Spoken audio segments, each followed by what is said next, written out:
ஹரே கிருஷ்ணா. இன்னைக்கு வர நாம் துரியோதனின் கூட்டணி என்ன நடந்துச்சுன்னு பார்த்தோம். ஆனால் இப்போது சீன் மாறப்போகுது.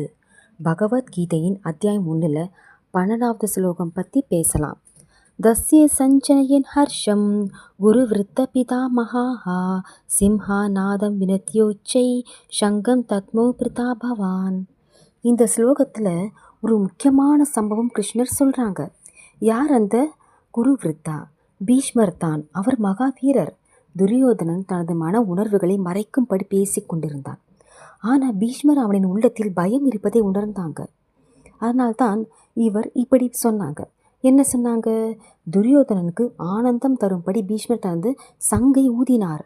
எப்படி ஊதினார்? அது ஒரு சிங்கம் கர்ச்சிக்கும் போல ஒலித்தது. ஏன் பீஷ்மர் சங்கை ஊதினார்?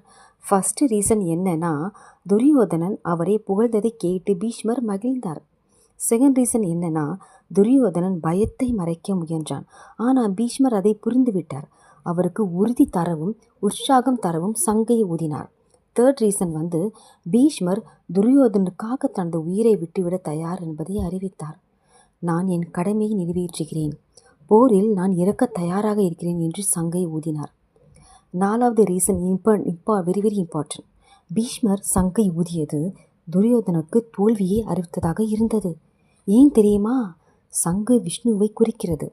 ஆனால் விஷ்ணுவின் மூலமூர்த்தியான கிருஷ்ணர் யாருடன் இருந்தார்? பாண்டவர்கள் பக்கம். அதாவது வெற்றி கிருஷ்ணருடனே இருக்கிறது. பரம அதிசயம். பீஷ்மர் கிருஷ்ண பக்தர். அவருக்கு தெரியும், வாழ்த்து பாடினாலும் போரிடினாலும் வெற்றி எப்போது கிருஷ்ணருடையது. அடுத்த கட்டம்.